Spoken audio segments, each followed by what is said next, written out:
In this episode, Keith, Mike, and Tom engage in their spirited discussion about police conduct and training, focused on a specific shooting involving an ICE officer and a woman named Renee Good. They agree that the shooting was a result of trigger-happy policing and poor adherence to standard law enforcement protocols, and criticize the media and the Trump administration for the portrayal of the incident. The conversation also touches on the importance of independent thought, the dangers of media control, and the value of math education in developing critical thinking skills. The hosts conclude with a call to parents to prioritize math education to help their children develop logical problem-solving skills.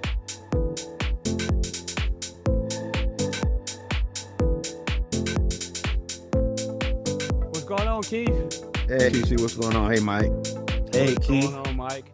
Hey, Mr. Tom Coley, Mr. Keith Pickens. You know what's going on? What's going on? 7, 8. I don't know, man. I don't know. Yeah. 7, 8. 7-11. You're right, 7-11. Yes. It's- 6, it's- 7 is so 2025. It's Right, all so going on. 2025, Yeah, right. it is. You're right about Right. that, Mike. Nah, we going 7, 8. That's the adult version for 2026. Yeah, I was we gonna ask leave- you, what's the dice supposed to be? The dice. Yeah, when you throw the dice, what are you looking for? 7-11. 11, right. 7, 11. 7-11. That's Okay. right. Yes, 7 or 11. That's right. Yeah. What you don't want is craps. Right. 2, 3, 12. You don't want that. Okay, 2, 3, 12. Okay, gotcha. Yeah, you don't want that. Right. Well, we did our review of 2025, and that's not uploaded yet. Okay. I don't know why I mentioned it. I can always cut that out. You're right. But doing this podcast is very cumbersome and involves a lot of production. But I feel like if I quit, that we lose a voice. Okay. And I don't think all things that we talk about goes nationally. Okay. But one of the things I want to talk about today is national. It's so much conversation about it that our version may be just as much as a version of someone else's. But I I'm feel sure. like we got to put it out there. We have to put it out there our way. Absolutely. And what I'm referring to, for those who are tuning in, is I'm referring to Renee Nicole Good murder or execution. I don't know, shooting. I feel like that we have to talk about it. And I think we have to talk about it in the way we talk about things on this podcast. So, Yes. Mike, tell me, after seeing all of the different versions of video, of different angles, I should say, not versions, but different angles of the video, what say you? Well, like you said, it's been broken down several times by several news agencies. So I've seen all these angles and listened to different people in the industry. What happened here, first off, he did not follow standard law enforcement training. Standard law enforcement training, no matter what agency you're working for, tells you do not put yourself in front of a moving vehicle. And also don't put yourself in front of a vehicle where there's someone in the driver's seat so that the vehicle can move forward at any time. You're not supposed to do that. Secondly, you're not supposed to shoot into a moving vehicle. That's standard law enforcement training. Do not shoot into a moving vehicle. So at the point where he stood in front of her vehicle, it appeared to me she was not looking at him. She was looking at the other fascists coming at her from the side. She saw this. Her wife was trying to get in on the other side, but she hit the gas. Right. When she turned her head, the person who shot her was in front of the vehicle. And she turned away from him. She did not keep forward toward him. She Right. clearly turned the vehicle to try to avoid hitting him. That's why he was just grazed and not run over. Right. So she did not turn her vehicle into a weapon. She did not weaponize her vehicle against an agent. Even her demeanor previous to, that showed that she was not mad or shouting obscenities, going at him in any way. Yeah, she blocked the street. So what? You know, they know where she lives. If they want to do something, they can. They got a license plate. They know where she lives. Yeah, they videotaped her car. They went around Correct. with her Correct. cell phone. Correct. Yeah. So what I saw was a poorly trained ICE agent, or an ICE agent that I'm not gonna say he was poorly trained. He just didn't follow his training. Let me read to you what I found on YouTube from another podcast. It says firearms may not be discharged solely to disable moving vehicles. Specifically, firearms may not be discharged at a moving vehicle unless, one, a person in the vehicle is threatening the officer or another person with a deadly force by means of other than their vehicle, or two, the vehicle is operating in a manner that threatens to cause death or serious physical injury to the officer or others, and no objectively reasonable means of defense appear to exist, which includes moving out of the path of the vehicle. And it goes on to say more, but basically, I mean, that just says it in a nutshell. Correct. And again, there you go. He didn't follow his training. All right. And what about the vehicle? Once she was shot, yeah, her vehicle crashed into another parked car. Right. I'm sure that person had to go to work or wherever they had to go. Now their vehicle is ruined. You know, they're inside. They're not part of whatever was going on outside. Right. You know. So anyway. So Keith, what do you think? Well, I mean, Mike put it in proper perspective. I don't think that Renee Good was guilty of anything that was worthy of her being murdered. In other words, they were trying to gain access to her car, and I can only speculate that caused her grave concern, and so she tried to drive away. Now, to Mike's point, the car turned away from the officer. If she had any malintent, she would have continued straight on purpose with intentions to run this guy down. However, every angle that I've seen so far clearly indicates that, you know, not only was she not being rude or not being a problem or disrespectful, she was actually kind. She had kind words for the guys, but once they tried to gain entry into her car, she tried to take off. And to Mike's point, the guy in front fired a shot, and then he sidestepped while holding his phone, mind you. He never dropped his phone, and he continued to fire 2 additional shots into the side where he struck her in the head, and it resulted in her murder or her death. Yeah. So I think that it's a travesty. I think that it's really indicative of what's going on in terms of the administration and how they're trying to just strong arm the country into believing that everything they say and do is legit. In other words, that not what you see is what you get, but whatever they say is what you get. And so they want to convince us, the administration wants to convince us that we did not see what we all know we saw, which was, for all intents and purposes, it was murder. Right. So I think they obviously could have handled it a different way. Like Mike said, like you said, they could get her address, they could hunt her down if they want to, or find her later at her residence, or if she's employed, wherever she's employed. But it wasn't necessary to murder her, or, you know, so I think it's a travesty. I think that it's a shame that our vice president, our president, the Homeland Security, Kristi Noem, has all gone on the record as saying that, you know, that it was her fault, that if she had been less aggressive or if she had complied, that she would still be alive today. I think that's a stretch.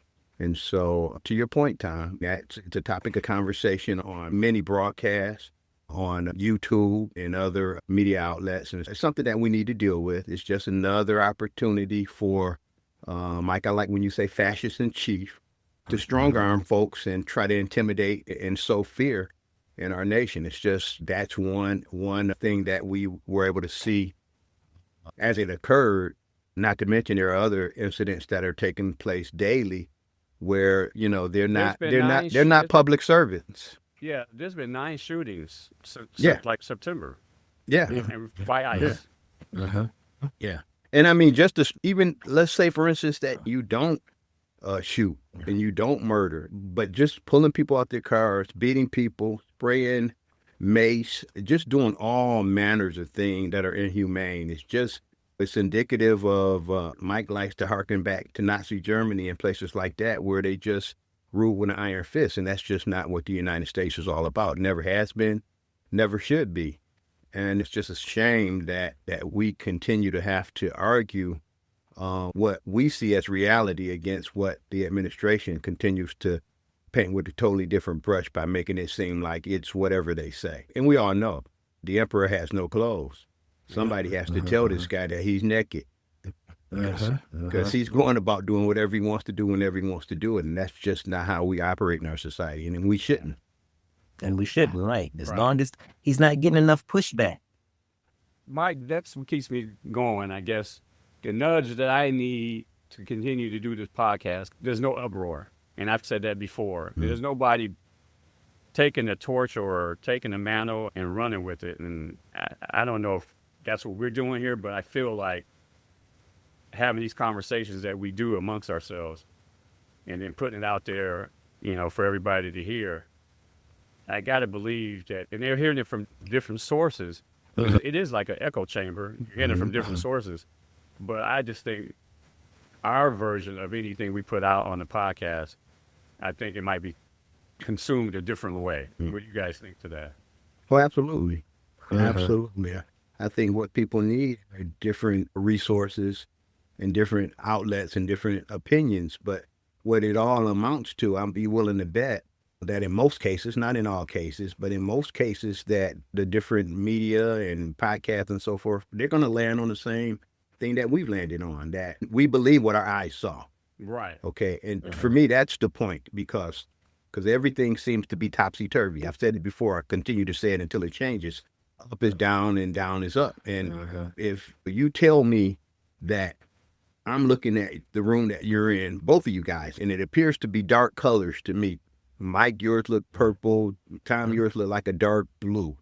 But if it was Trump, he'd convince you otherwise. He'd say, Mike, you're in the white room, and Tom, that room that you're in is yellow. And we can clearly see what color the room is. But the thing is, people have to learn to think for themselves. It's just incredible to me that people can be swayed and influenced to the extent that they're convinced that they see something other than what they see. And that to me, that's the overriding issue, that this administration can tell a blatant lie on its face, and you have people who embrace their perspective, knowing that it's not true. Yeah. Knowing if they think it's true, right. if they think it's true, there's something wrong with that. Right. We have that group chat that Mike sent us about Jon Stewart, the Daily Show.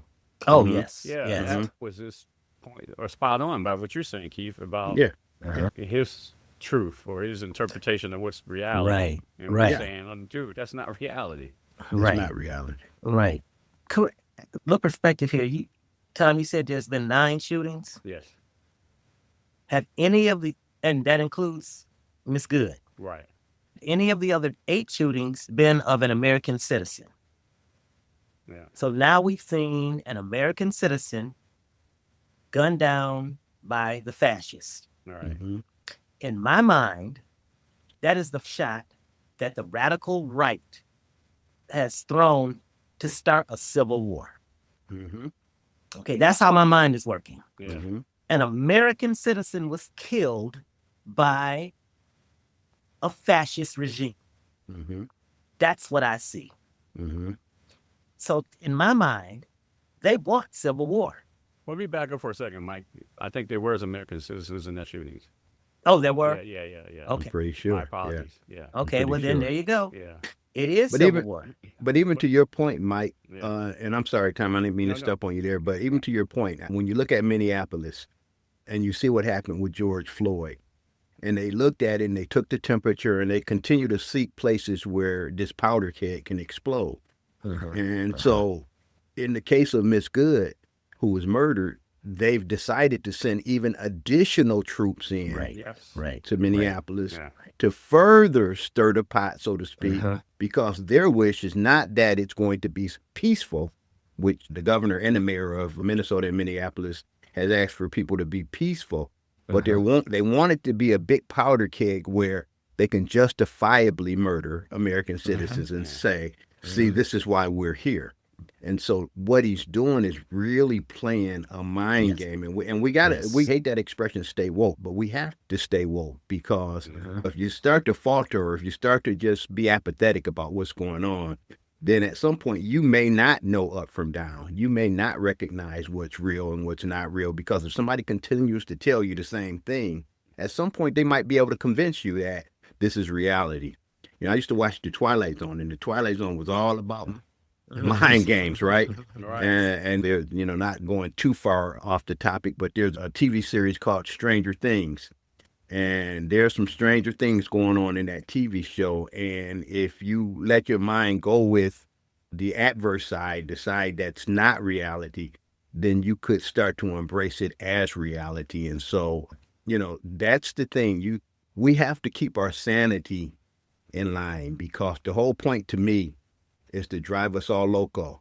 Tom, you asked about our Spanish. They want us to be muy loco en la cabeza. Okay. They want us to be crazy in the head, man. Yeah. And everything that's going on is headed in that direction because as Americans, we're not used to this kind of chaos, constant chaos, things that are being turned topsy-turvy literally every day since he's been in office. Yeah. The fascist in chief has been in office.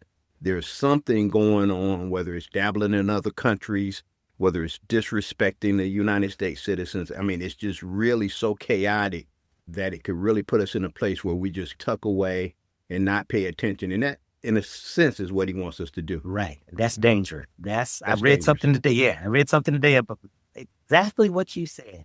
Mm-hmm. And the danger is that we go to our safe spaces and, you know, okay, I'm tired of this. I don't want to deal with it anymore.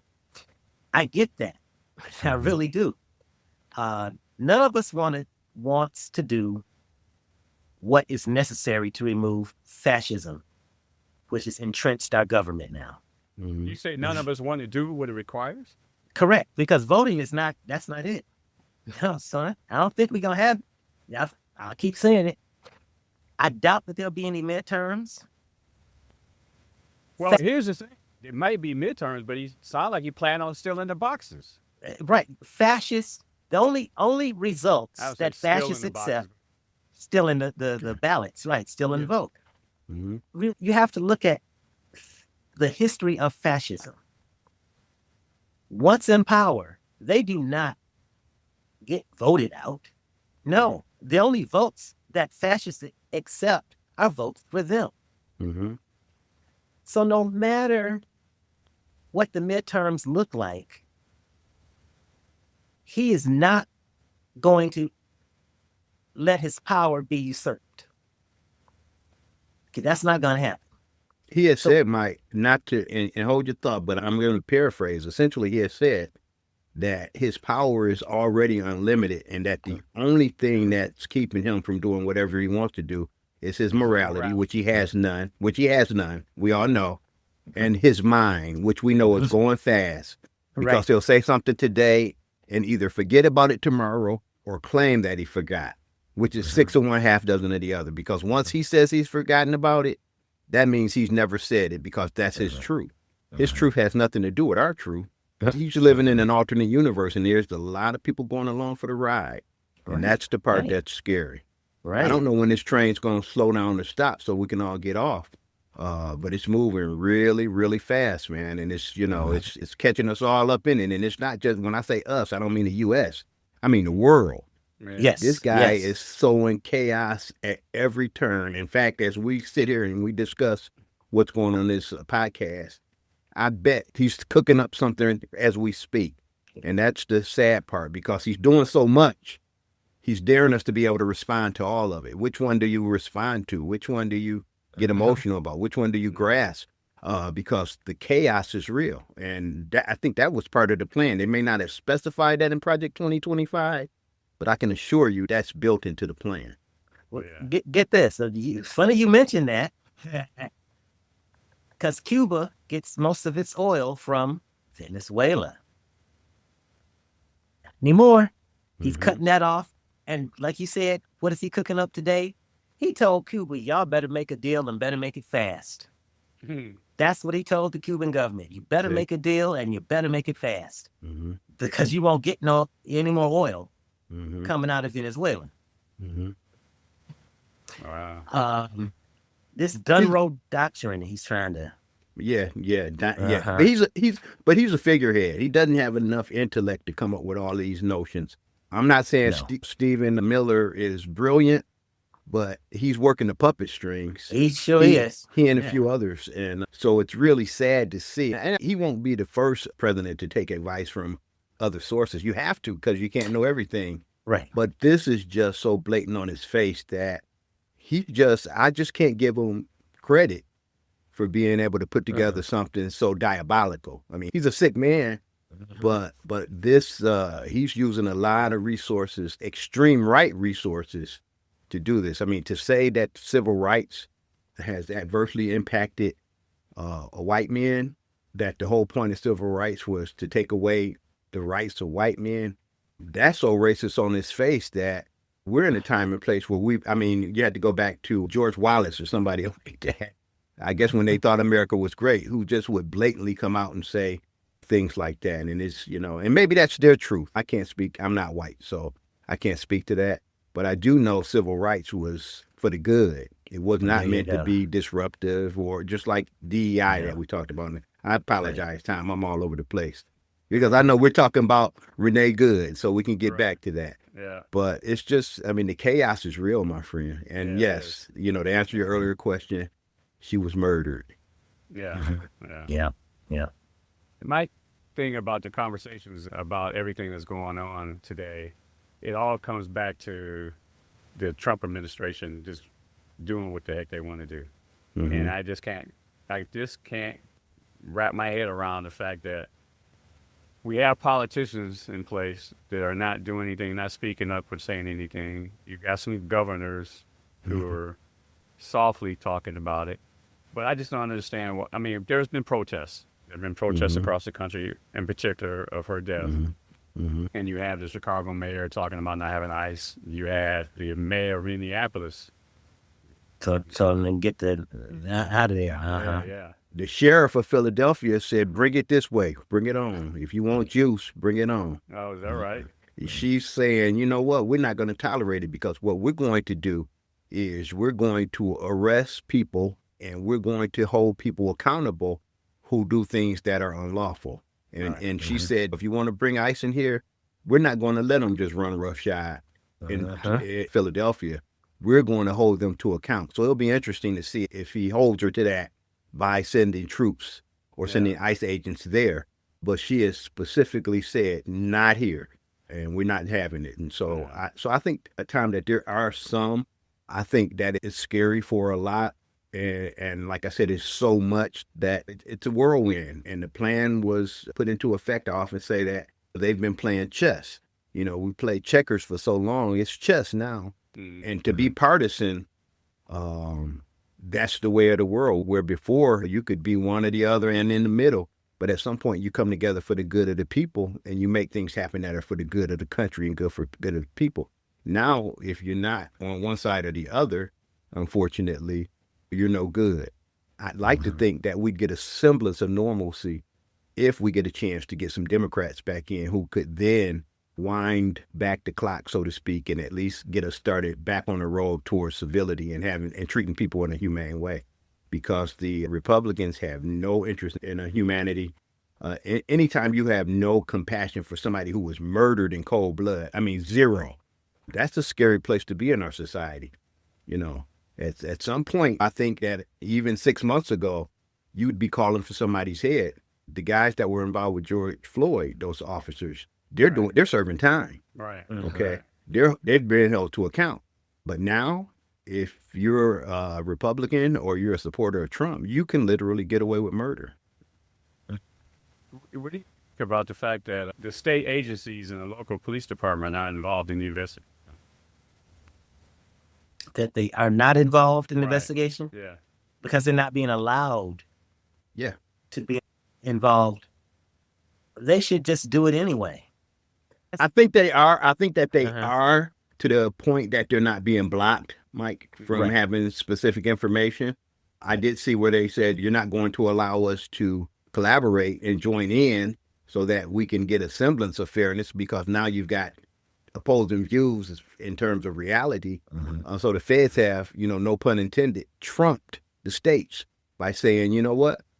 No, you're not going to have anything to do with this. DOJ, the FBI, they work for Trump, not for us, not for the United States. Right. And so, in answer to your question, if it's an investigation done by the feds, then we already know, because the president, the vice president, Kristi Noem has already come out and said, without evidence, without an investigation, they have evidence, but without an investigation, that Miss Good was guilty in terms of causing her own death. Right. So what could you anticipate or expect from an investigation coming out of the federal government? You already know, right? It's so Well, I that's good think to that know. I didn't know they were going to continue to do a separate investigation. That's good to know that Yes. they're doing that. Yes, it is good to know. Yeah. So the mayor had made a statement that, and you guys had brought it up briefly, that he has 600 officers in the city of Minneapolis, and that they have like 2,500 ICE agents or federal agents there, yes, trying to swoop Somalians and Latinos. Mhm. And then I don't know why. I guess the question is, and Mike kind of said this some time ago, months ago, he said that they're not looking at Europeans, and I just don't understand why. Again, nobody's beating the drum, or the politicians in Washington, D.C. are not saying something on a daily basis on the soapbox of how racist this is. Yeah. Of the people of color. Yeah. Blatantly. And whether or not you don't even know if they're citizens yet, but you're teenagers. I've started to hear you. You won't hear it on Fox. You won't hear it on CBS. And there was the comedian said, now you see BS, right? Right. Yes, So yes. so even though MS Now and CNN typically leans left, but they also tend to be more moderate. They do look for They both do. points of views. MS Now typically is liberal. But I've listened. I've been listening intently, and I'm starting to hear them call them out on being racist. And you didn't really need to hear anybody say it to know it, right? Unless you're in denial. But yeah, you would think that it would come from more Republican and Democratic senators. You would think they would hold him to account, because the types of things he say, and specifically the things he do, are blatantly racist, without a doubt. There Without a are, doubt. okay, it's not that some politicians aren't saying anything about it. Okay. It's that the media is complicit Okay. in not getting it out there and Not reporting it. right, not put it out out front. Yeah. So you might see Hakeem Jeffries say a little bit of something, and then that's it. Even though he said a whole lot more, but they're only going to show this little bit of something, and they don't show anything else. The same with Schumer. Sound bites, huh? Right. Sound bites, a little, okay, yeah, we got a couple of them saying something. Okay, let's move on. I hear what you're saying, Mike, and I'm not a fan of either one of those guys. No, I'm not a fan of either one of them either. Yeah. I'm just using I think right. daily they should be having press conferences. Right. And wait, they do. I don't know. I can't say that the two of them have press conferences steadily, but there are press conferences with other Democrats and some Republicans that, are in agreement with all of this, but they just don't get the press. Okay. Right. Gotcha. Right. That's the bottom line. They go back to their editors, and the network's not going to put that on. Yeah. Here's the fear, Tom. Here's the fear. And it's real. And it goes back to fascism, as Mike said.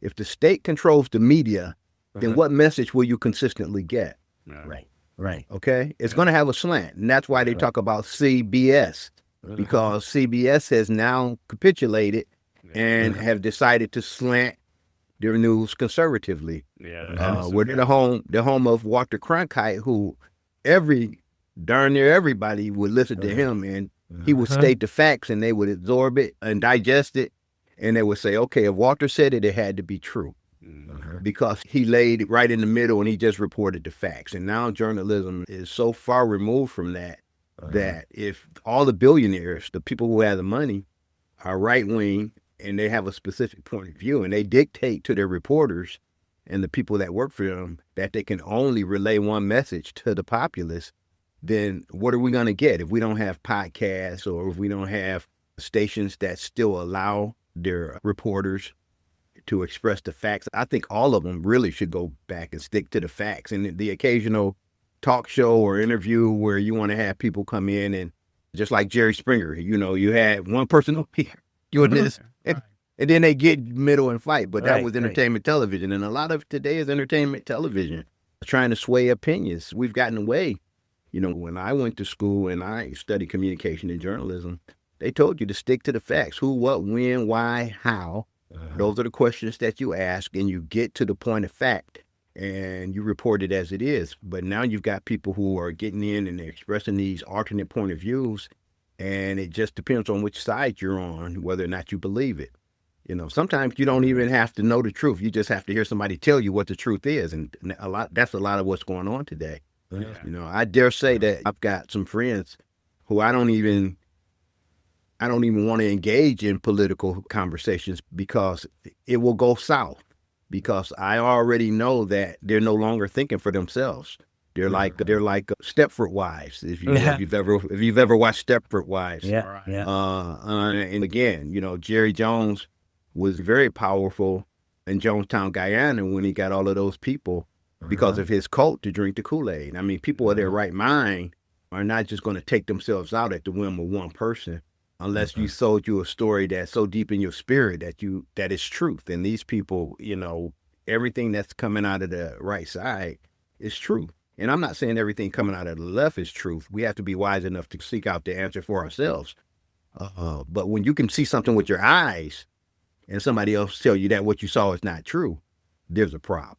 Yeah. Is it strange, or is it funny, or is it coincidence that Stephen Colbert, well, actually all those guys are doing their part of their monologue now, talks about all this stuff. Isn't it strange that it's what you were saying, Keith, about how CBS, and that's where Stephen's show is at, has been cut out? No, it's not strange. It's par for the course. It's part of the influence coming from the administration. If he could have, he would have got out Jimmy Fallon. What's the other guy? Jimmy Kimmel. Jimmy Kimmel. Yeah. Because they dare make jokes about him. Right. His ego is so fragile, he can't even take a joke. Obviously, in the case of those comedians, that's realistic sarcasm. Yeah. And he can't accept it because he's such a weak person. His character is so weak, he just can't take anybody to go against what he says and what he believes. Yeah. Right. So I'm not surprised about Colbert. They had already said before they completed the deal, and I'm not trying to do this, Mike. That's yesterday's news. But before they submitted the deal, they had, I think one of the contingencies was, we'll allow you to purchase CBS, but make sure that when you do, you get rid of Colbert.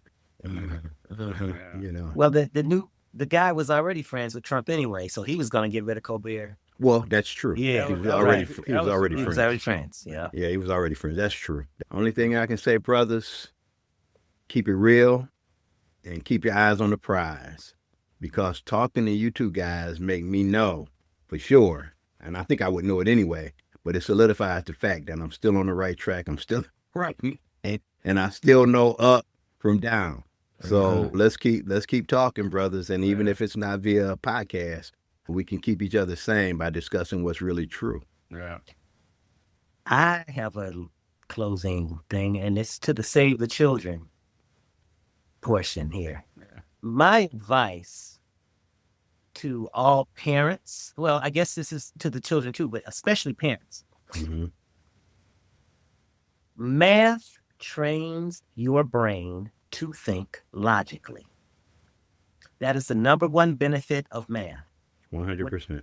When we were in school, we were going, why do I have to take geometry? I'll never use this. Algebra, I'll never use this. Trigonometry, I'll never use this. You use it every day. You use it every day because your brain thinks logically. You can see through stuff. Nobody can tell you down is up and up is down because your brain has been trained not to go for that. So my advice to parents, make your kids take as much math as they cannot stand. Make them hate math. Make them take it. They'll be better adults for it.